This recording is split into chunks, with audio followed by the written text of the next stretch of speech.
Hello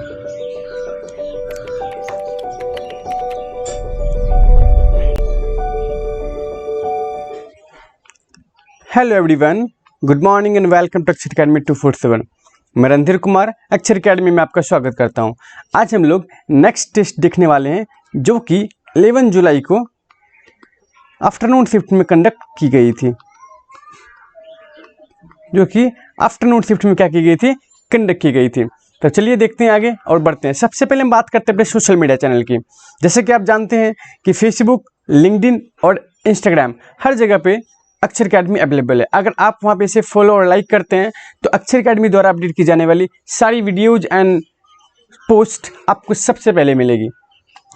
आप इसी के साथ फेसबुक पे रणधीर राठौड़ सर अक्षर अकेडमी 247 सर्च करके हमारे पेज को क्या कर सकते हैं, लाइक कर सकते हैं। और सेम आप कर सकते हैं कहाँ पे, इंस्टाग्राम पे। आप इंस्टाग्राम पे भी अक्षर अकेडमी 247 सर्च करके हमें फॉलो कर सकते हैं। तो चलिए इसी बातों के साथ आगे बढ़ते हैं और स्टार्ट करते हैं आज का पहला क्वेश्चन। जैसे कि आप देख रहे हैं, ये हमारा 11 जुलाई आफ्टरनून शिफ्ट को ये पेपर क्या की गई थी, कंडक्ट की गई थी। तो चलिए आगे बढ़ते हैं फर्स्ट क्वेश्चन की तरफ। First question, select the most appropriate antonym of the given word. यानी कि यहाँ जो वर्ड पूछे गए हमको, इसके हमको क्या ढूंढने हैं, एंटोनिम ढूंढने हैं। आपको मैंने हर दिन बताया है कि जब कभी भी आपको एंटोनिम और सिनोनिम की बात आए तो वहाँ पे आपको वर्ड की मीनिंग आनी जरूरी है। Until you know the meaning, you will not be able to solve the question। तो आपको मीनिंग जानना बहुत क्या है, जरूरी है। तो सबसे पहले हम बात करते हैं मीनिंग की। गाउंट, गाउंट मतलब क्या होता है? गाउंट मतलब होता है थीन। क्या होता है? थीन, जो बहुत ही क्या हो, पतला हो। और ये पतला, ये जो थीन होता है ना, स्पेशली ये डिजीज के कारण होता है कि अगर आप इलनेस से, क्रोनिक डिजीज में हो, इलनेस हो, तो उसमें आप क्या होता हो, पतला हो जाते हो। तो इसको बोलते हैं गाउंट। पल्प, ये पल्प मतलब होता है मोटा। क्या होता है? मोटा।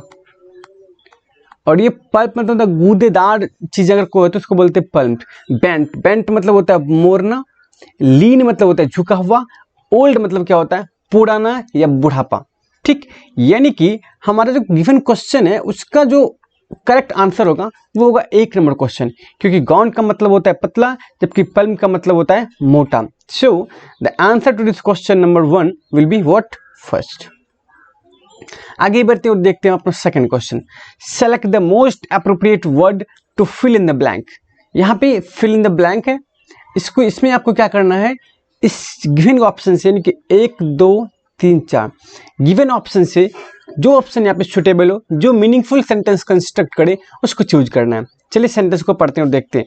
ए fresh interest rate cut by Reserve Bank of India, a fresh interest rate cut by Reserve Bank of India would largely dash on how the monsoon turns out in the months ahead।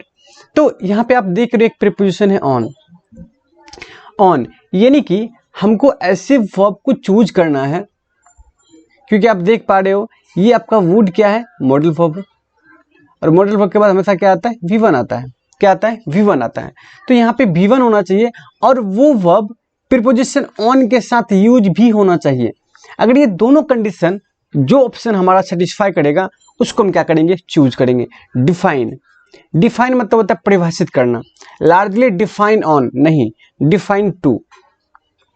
किसी चीज को किसी के according क्या किया जाता है, define किया जाता है। डेमोन्स्ट्रेट, डेमोन्स्ट्रेट के साथ प्रीपोजिशन आप कोई भी प्रीपोजिशन यूज कर सकते हो।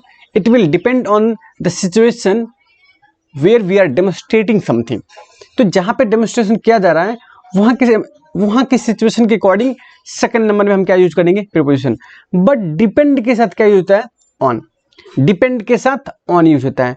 जैसा कि आप देख रहे हैं इस क्वेश्चन में ये कहा जा रहा है कि रिजर्व बैंक ऑफ इंडिया के द्वारा जो इंटरेस्ट रेट कट की गई है यह इस बात पे निर्भर करेगी कि आने वाले मंथ में मॉनसून कैसा रहता है। अगर मॉनसून अच्छा रहे या फिर बुरा रहे, इस पे डिपेंड कर रहा है कुछ चीज। तो सो the option for this question will be depend. What, depend. And depend is always followed bye on, so this will be what, correct option. ठीक है, तो इसका मतलब सेकंड नंबर क्वेश्चन का हमारा करेक्ट ऑप्शन कौन सा होगा, थर्ड नंबर। चलिए इसी के साथ आगे बढ़ते हैं और देखते हैं third number question. Given below are 4 jumble sentence, यानी कि जम्बल सेंटेंस है और इस सेंटेंस को हमको क्या करना है, अरेंज करना है। इस सेंटेंस को क्या करना है, अरेंज करना है। तो चलिए देखते हैं और सेंटेंस को पहले पढ़ने की कोशिश करते हैं। टुडे फ्लेक्स इज यूज्ड, यहाँ पे टुडे है, टुडे मतलब आज की बात की जा रही है, प्रेजेंट सिचुएशन की बात की जा रही है। तो पहले देखते हैं क्या इसके पहले भी कुछ एक्शन हुए हैं या नहीं हुए हैं। अगर इसके पहले कुछ एक्शन हुए हैं तो उसके बाद टुडे को रखेंगे, ठीक। The Neolithic man first clad himself with animal skins, यानी कि यहाँ पे बात करें नियोलिथिक। अगर आप टाइम फ्रेम की बात करो तो टाइम फ्रेम में नियोलिथिक जो होता है ना, सबसे पहले आता है। क्या आता है, सबसे पहले। और जब कभी भी आप सेंटेंस को अरेंज करते हो तो time is the most important part which helps us in arranging the sentence. तो सेंटेंस को अरेंज करने में टाइम बहुत मदद करते हैं। जिस तरह से टाइम आते जाएगा उस तरह से हम सेंटेंस को प्लेस करते जाएंगे। तो कहना ये चाह रहा है द नियोलिथिक मैन। और आप देख पा रहे हो, अगर आप बात करते हो question number sentence number C की, यानी कि थर्ड की, तो यहाँ पे ही यूज हुआ है as a preposition, as a pronoun. तो इसका मतलब मैन के लिए क्या यूज हुआ है, ही। इसका मतलब ये हो गया कि बी के बाद ही सी आना चाहिए। बी के बाद क्या आना चाहिए, सी। तो यहाँ के बी के पहले सी है, ये गलत हो गया। ये ऑप्शन क्या हो गया हमारा, गलत हो गया। और सब में बी के बाद सी है। तो चलिए, यानी कि फर्स्ट क्वेश्चन, ये यहाँ पे फर्स्ट जो सेंटेंस होगा वो फिक्स हो गया है कि वो बी होगा। क्या होगा, B. The Neolithic man first, आप देख पा रहे हैं यहाँ पे फर्स्ट भी यूज किया गया है। First clad himself with animal skin, with animal skin. He also used flax, he also used flax which had an good fabric for making cloth. And ये कहता है कि उन्होंने उसके बाद क्लैड भी बनाया, मतलब अपने कपड़े को फ्लैक्स से भी बनाया। इसका मतलब बी के बाद क्या होगा, सी।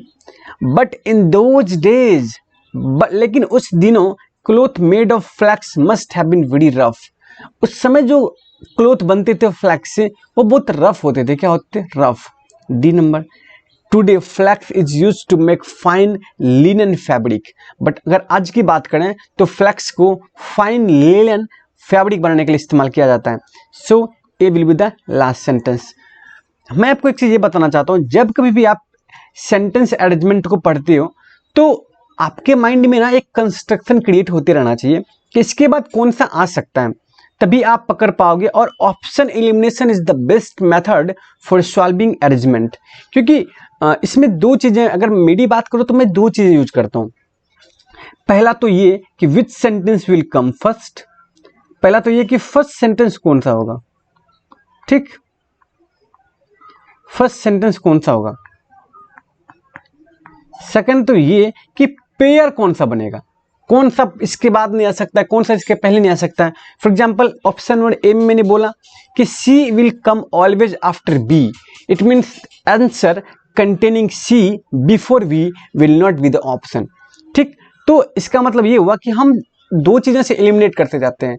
और जब हमें, और सबसे पहले अगर आप अरेंज करने बैठ जाओगे, this will be very hectic for you and it will not be sure as well that you will get the right answer और करेक्ट आंसर। तो दोनों चीज़ें आपको ध्यान में रखनी है। सबसे पहले विच sentence will be the first sentence and which pair will occur together and which pair will not occur together. तो सब कुछ देखना होता है। अगर आप सब कुछ देख रहे हो तो you will surely gate the right answer. So the answer for the question number third will be what, B, C, D, A, that is in the option number what, 4। आगे बढ़ते हैं, देखते हैं fourth number question.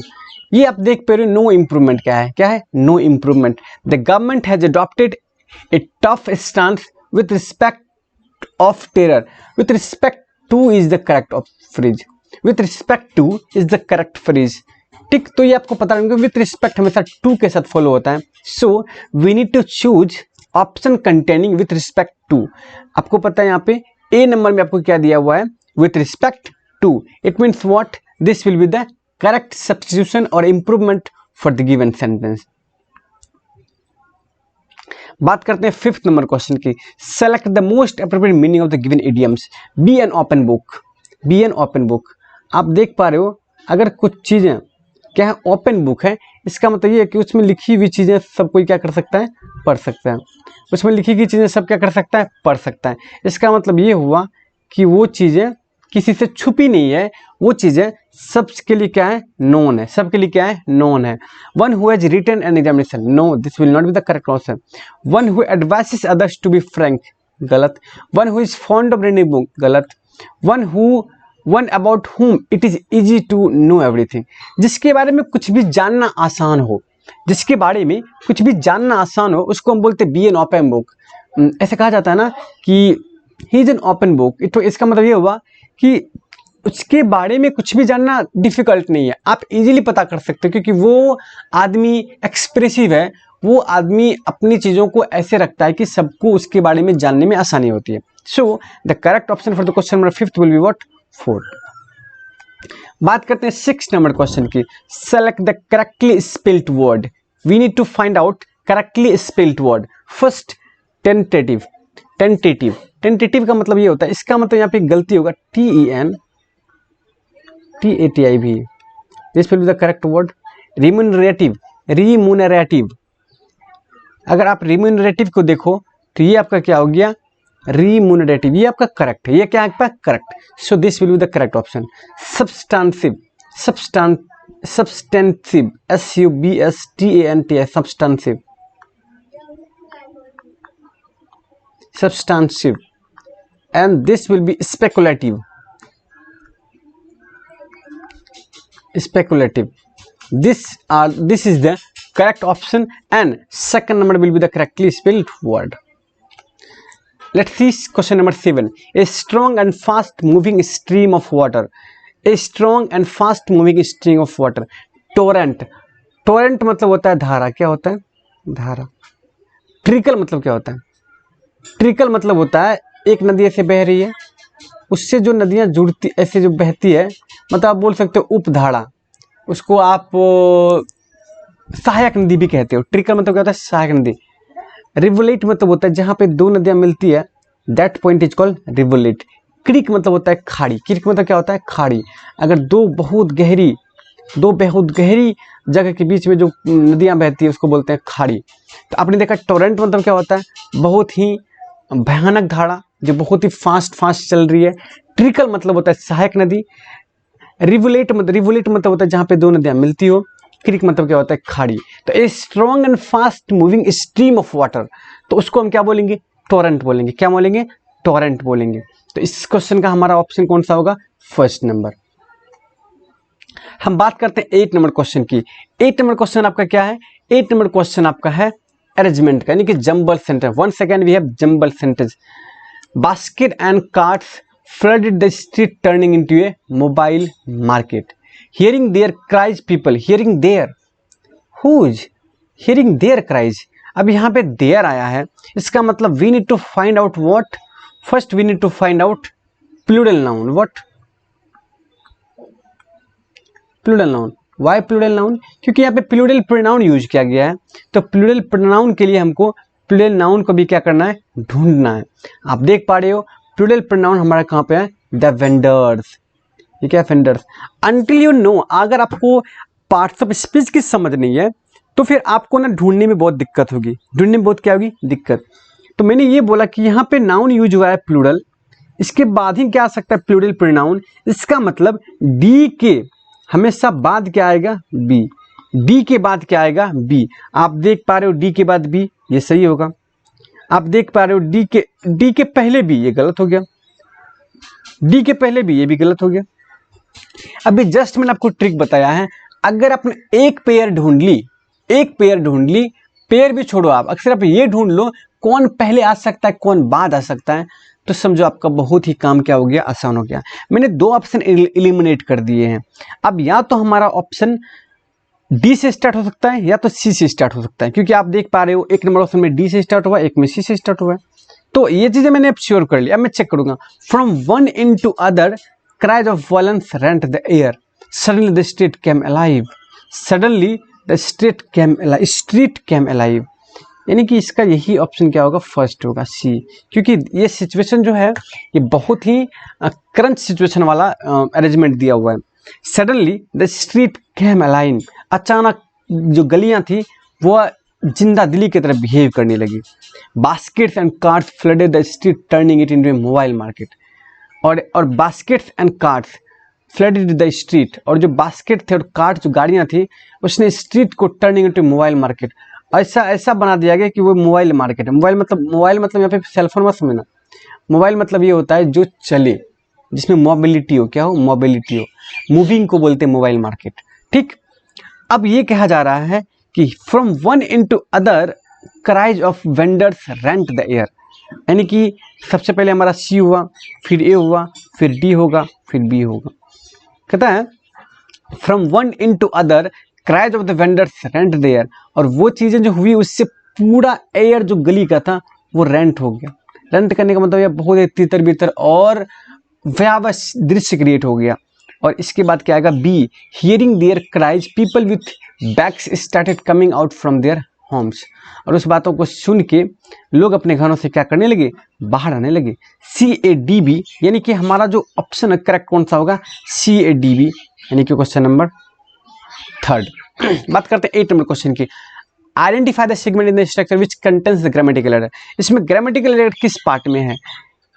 The little boy was so busy playing with his toy train that he do not, he is singular noun, so we need to use does here. What does, he does not, तो हमारा ए number option क्या होगा, correct होगा। बात करते हैं question number 10 की, यानी कि यह भी हमारा कौन सा है, नो इम्प्रूवमेंट है। कौन सा है, नो इम्प्रूवमेंट है। After going through their brochure I has, यहाँ पे आप देख पा रहे हो आई के साथ हैज दिया, I has decided to make a donation, I has decided to make a, सबसे पहले तो I के साथ हैज नहीं आता है, क्या आता है, हैज नहीं, I के साथ क्या आता है, हैव आता है, क्या आता है, हैव। आप ये कह सकते हो सिंपली हैज डिसाइडेड वाले पार्ट में क्या होगा, एरर होगा। तो यहाँ पे I में सब में हैज हटा दिया गया, यानी कि अब हमको चूजना पड़ेगा। I have decided to make, to make तो होगा क्योंकि 2 + B1 क्या होता है, करेक्ट। ये वाला गलत होगा क्योंकि यहाँ पे 2 4 है। To make a decision, for helping, to help somebody, or for helping, to help their company, to help their company, 2 + B1, 2 + B1, तो हमारा 3rd नंबर क्या होगा, करेक्ट नंबर होगा। बात करते हैं 11 नंबर क्वेश्चन की। ये आपका क्या इडियम्स है, यहाँ पे हुआ इन ए नटसेल, ये यहाँ पे इसको से नीचे नहीं कर पाए, इन ए नटसेल, इसका मतलब ये होता है express very beautifully, express very briefly. अगर आपको किसी चीज़ को बहुत ही ब्रीफ मैनर में बता रहे हो, that is called in a nutshell. So first number will the correct option to this question. Now let's see the question number 12। A game in which no one wins, आपको तो पता ही होगा अगर cricket का मैच होता है और किसी की जीत नहीं होती है, उसको कब होता है किसी की जीत नहीं, तो जब हम बोलते हैं कि मैच क्या हो गया, ड्रॉ हो गया। अगर मैच ड्रॉ हो जाए तो उसमें कोई नहीं जीतते हैं। ट्रिम्थ मतलब होता है विजय, कॉन्क्वेस्ट मतलब होता है क्या, खोज, उस कॉन्क्वेस्ट मतलब होता है खोज, और फीट मतलब होता है किसी पे जीत हासिल करना। तो 4th नंबर क्या होगा, इसका करेक्ट ऑप्शन होगा। Let's see question number 13। 13 number में क्या, the cyclone has damage several crops, ये आपका पैसिव है। हैज है तो हैज बीन होगा, क्या होगा, हैज बीन होगा। यानी कि देखना ये तो गलत हो गया, ये भी गलत हो गया। हैव दोनों में है, ये सही है। हैज बीन, ये बीन इसमें है, क्या है इसमें, बीन, यानी कि हैव बीन हो जाएगा। क्यों बीन हुआ, क्यों प्लूरल क्यों हुआ, क्योंकि यहाँ क्रॉप्स था, तो क्रॉप्स के लिए हम यूज करेंगे plural. So the option number first will be correct answer to the question number 13। हम बात करते हैं 14 नंबर क्वेश्चन की। With the ground water table receding alarmingly, with the ground water table receding alarmingly, ये जो ground water का level होता है ना, वो अलार्मिंगली क्या जा रहा है, नीचे जा रहा है, क्या जा रहा है, नीचे जा रहा है। An ostrich mentally will only increase water wage. An ostrich mentality will only increase water wage. तो क्या होगा कि ग्राउंड वाटर जब नीचे जा रहा है तो एन ऑस्ट्रिच मेंटेलिटी, ये मेंटेलिटी है, जो छोटे सोच के लोग होंगे वो क्या करेंगे, अपनी दुख और अपनी व्यथा को क्या करेंगे, मेंटेलिटी को अपनी समस्याओं से बढ़ाएंगे। कौन सी समस्याओं से, वाटर समस्याओं से। Deficit rain water and indiscriminate extraction of ground water, deficit rain water यानी कि रेन वाटर, रेनफॉल में क्या हो रही है, कमी हो रही है। एंड इसमें क्या जाना पड़ेगा, एंड, क्योंकि दोनों इक्वल सेंटेंस है। एंड इनडिस्क्रिमिनेट होता है बिना किसी प्लानिंग के, अंधाधुन। एक्सट्रैक्शन ऑफ ग्राउंड वाटर यानी कि इसमें हमने क्या भर दिया, ए भर दिया। अब क्वेश्चन नंबर सेकंड की बारी है, तो सेकंड में देखते हैं कौन सा ऑप्शन होगा। लेकिन अगर आपको ये सेशन अभी तक अच्छा लगा है, आप लाइक शेयर करना ना भूलें प्लीज। तो सेकंड में क्या होगा, सेकंड में होगा ground waters are deficit rainfall and indiscriminate extraction, noun plus noun, ये क्या बनेगा, प्लूरल नाउन। और प्लूरल नाउन के लिए क्या यूज करेंगे, प्लूरल वर्ब। तो यहाँ पे प्लूरल वर्ब एक ही है, वो है क्या, are. So are will be the correct option for the question number second, यानी कि 15 नंबर हमारा क्वेश्चन क्या होगा, आर होगा। हम बात करते हैं क्वेश्चन नंबर 16 की। Two major reasons for the situation, ये जो सिचुएशन अराइज हो रहा है कि रिसीडिंग, यानी कि ग्राउंड वाटर जो टेबल वो रिसीड कर रहा है, इसका क्या है, ये रीजन है। तो यानी कि आपका 16 नंबर क्वेश्चन क्या होगा, ऑप्शन क्या होगा, 4। Let's see question number 17। Situation, government must promote dust harvesting and conservation. तो अगर वाटर डिफिसिट हो रहा है तो गवर्नमेंट को क्या प्रमोट करना चाहिए, water harvesting and conservation. Water को हार्वेस्ट करना, कि अगर वाटर हमारे पास बारिशों में आ रहे हैं तो उसको हार्वेस्ट कैसे करें, उसको तैयार कैसे करें, उसको कंजर्व कैसे करें। यानी कि पहले तो वाटर को क्या कीजिए, पैदा कीजिए, और जितना आपके पास है उसको भी कंजर्व कीजिए, यूज उतना ही कीजिए जितना जरूरी है। यानी कि इसका कौन सा ऑप्शन होगा, 3rd नंबर। हम बात करते हैं फिर नेक्स्ट क्वेश्चन की।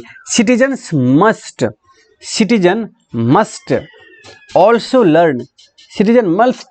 Learn to use water judiciously और else the state will run out of water like Cape Town. और सिटीजन्स को भी, ये सिटीजन्स के लिए भी नेसेसरी है कि वो वाटर को जुडिशियसली यूज करे। जुडिशियसली मतलब होता है यानी कि जुडिशियसली मतलब ये बोले समझदारी पूर्वक। जो आदमी अंडरस्टैंडिंग के साथ कोई काम करता है, that person is called judicious, and the way of doing work by that person is called judiciously. और else the state will run out of water, नहीं तो हमारे स्टेट भी क्या होंगे, आउट ऑफ वाटर होंगे, लाइक केप टाउन। यानी जिस तरह केप टाउन में वाटर अवेलेबल नहीं है, हमारे पास भी वाटर अवेलेबल नहीं होंगे। इसका हमारा क्वेश्चन नंबर कौन सा होगा, 2nd। बात करते हैं 19 नंबर क्वेश्चन की। 19 नंबर क्वेश्चन आपका कौन सा है, सिनोनिम। कैमोफ्लेग मतलब होता है खुद को छुपाना। आप देखते हो ना, जो हमारे सैनिक होते हैं उनके जो ड्रेस होते हैं आप देखते हो वो लीफी होते हैं। कैसे होते हैं, लीफी। उसमें लीफ का क्या बन रहता है, स्ट्रक्चर बना रहता है, जिससे वो खुद को जंगल में क्या कर सकते हैं, कैमोफ्लेग कर सकते हैं। तो ये आपका सिनोनिम वर्ड क्या है, सिनोनिम। एक्सिबिट मतलब क्या होता है, एग्जिबिट मतलब होता है मना करना। एक्सपोज मतलब होता है खुला दिखाना। डाइवल्ज मतलब होता है प्रकाशित करना। डिस्गाइज मतलब होता है खुद को छुपाना, यानी कि कैमोफ्लेग करना। तो ये दोनों वर्ड एक दूसरे का क्या है, सिनोनिम है। So option number 4 will be synonym to the question number 19। आप 20 नंबर क्वेश्चन देखो। Wrongly spelled word opportunity, OPOR, यहाँ पे ओ होगा, यानी कि यही पे रॉन्गली स्पेल्ड वर्ड है अपॉर्चुनिटी, OPPORTUINITY, अपॉर्चुनिटी। अपोजिशन सही है आपका, ऑपुलेंस सही है, उसका ऑपरेशन सही है। First number will be the wrongly spelled word here. Select the most appropriate antonym of the given word. Virulent, आपको पता है वायरस, यहाँ पे आप देख रहे हो VIRU वर्ड है, VIRU बस, इसी से क्या बनता है, वायरस। तो ये वेरुलेंट मतलब जो क्या है, घातक हो, जो बहुत ही खतरनाक हो, लैथल हो। ठीक है, यहाँ पे देखो लैथल एक वर्ड है, क्या है, लैथल। ठीक, लैथल मतलब होता है कि जो चीजें आपके लिए घातक हो। यहाँ पे वही वर्ड ना, वायरस। तो आप वर्ड को जब देखते हो ना, ये सबसे केयर करो कि उस वर्ड का ओरिजिन क्या है। ये डेंजरस, ये तो सिनोनिम हो गया। पावरफुल, ये कुछ भी नहीं, ये ना तो सिनोनिम है। पावरफुल मतलब क्या होता है, शक्तिशाली। लैथल मतलब क्या हो, लैथल आपका सिनोनिम हो गया, जो कि ये होगा। लैथल मतलब क्या होता है, घातक या फिर जानलेवा। एमिकेबल मतलब होता है मिलनसार। एमिकेबल मतलब वो चीजें जो घातक नहीं है, जो आपके लिए हेल्पफुल हो। तो यानी कि आपका 4th नंबर ऑप्शन क्या होगा इस क्वेश्चन का, एंटोनिम होगा। बात करते हैं 22 नंबर क्वेश्चन की। The pilgrims grew increasingly aware of the dash of sacred Buddhist texts in the Chinese language and decided to travel to India in search of them. The pilgrims grew increasingly aware of the what, persistence मतलब होता है लगातार बने रखना। Positive मतलब कमी, positive, यहाँ पे क्या होगा, पॉजिटिव होगा। पॉजिटिव कहना ये चाह रहा है कि sacred Buddhist text in the Chinese language and decided to travel. तो कहता है कि पिलग्रिम्स तो लगातार इस बात को लेके जानते थे कि sacred Buddhist aware of the पॉसिटी of sacred Buddhist text. तो जो बुद्धिस्ट के टेक्स्ट हैं, जितने भी उन पे बुक लिखी गई हैं, उस सब में अवेयर होने के बावजूद भी उसमें कमी आ रही थी, पॉसिटिव हो रही थी, कमी आ रही थी। तो इसीलिए Chinese language decided to travel to India in search of them. इसीलिए उन्होंने क्या किया, पूरा वर्ल्ड यानी कि इंडिया ढूंढने की कोशिश किया, क्योंकि बुद्धिस्ट का जन्म जो हुआ था इंडिया से ही हुआ था। तो यानी कि 22 नंबर क्वेश्चन का हमारा करेक्ट ऑप्शन कौन सा होगा, सेकंड नंबर। हम बात करते हैं question number 23, identify the sequence which current grammatical error. We will use enamel paint on this wall because it gives a best finish. यहाँ पे आपको पता है बेस्ट क्या है, बेस्ट आपका सुपरलेटिव डिग्री। कौन सा डिग्री है, superlative degree. And superlative degree is always followed by what, the plus superlative degree SD। तो आपको पता होना चाहिए कि superlative degree is always followed by the. सो यहाँ पे हमको क्या करना पड़ेगा, द बेस्ट फिनिश। यानी कि 23rd नंबर क्वेश्चन का हमारा करेक्ट ऑप्शन होगा सेकंड। हम बात करते हैं क्वेश्चन नंबर 24 की। Question number 24 is your what, indirect form। what indirect form? I was in charge of the production unit at my previous office। इसको देखना पड़ेगा। I was यहाँ पे क्या है, I was यहाँ पे है, तो इसको हम कन्वर्ट करना पड़ेगा had been में। किसमें कन्वर्ट करना है, had been में। आपको पता है अगर पास्ट इंडेफिनिट हो तो उसको आप कन्वर्ट करते हो किसमें, पास्ट परफेक्ट में। अगर पास्ट कंटिन्यूस हो उसको आप कन्वर्ट करते हो पास्ट परफेक्ट कंटिन्यूस में। तो इसको भी चेंज करना पड़ेगा किसमें, पास्ट परफेक्ट कंटिन्यूस में, जो कि हमारा सिर्फ एक ही ऑप्शन है, हैज बीन। ये आपका पास्ट में है, सिंपली ये भी पास्ट में है, ये भी पास्ट में है। This is in the past perfect continuous tense, so this will be the correct option, यानी कि second number will be the correct option. Let's see question number 25, miniature. Miniature मतलब होता है छोटा होना। क्या होना, छोटा। छोटा अगर चीज बहुत मिनी, आपको पता नहीं मिनी बोलते हैं, मिनी कार, ऑल दिस। तो मिनी मतलब होता है छोटा। सिनोनिम ढूंढना है, गाइगेंटिक, जाइगेंटिक मतलब होता है बहुत ही बड़ा। कोलोसल मतलब होता है बहुत बड़ा। मैमोथ मतलब भी होता है बहुत बड़ा, मतलब जो चीज़ें स्मॉल में साइज में बहुत बड़ा हो, विशाल देखने में, उसको बोलते हैं गाइगेंटिक, कोलोसल, मैमोथ। डिमिन्यूटिव मतलब होता है छोटा। यानी कि 4th नंबर हमारा क्या होगा, सिनोनिम होगा क्वेश्चन नंबर 25 का। ठीक है, तो अभी तक हम लोगों ने 25 क्वेश्चन कर लिए हैं, आगे बढ़ते हैं और देखते हैं। अगर आप इस वीडियो को देख रहे हो, अगर आपने अभी तक अक्षर अकेडमी 247 को सब्सक्राइब नहीं किया हो, तो please do subscribe the channel and share it with others as well. हम बात करते हैं अपने लिंक्डइन। अगर आप लिंक्डइन यूज करते हो तो आप सेम मुझे लिंक्डइन पे भी फॉलो कर सकते हो, ताकि हमारी अपडेट्स आपको सबसे पहले पहुंचे। अगर आपको ये वीडियो अच्छा लगा है तो आप लाइक, शेयर और कमेंट करना ना भूलें, सो दैट हमें पता चले कि आपको ये वीडियो कैसा लगे। ठीक है, तो आज हमारा क्लास यहीं तक रहेगा। Thanks and take care, good bye.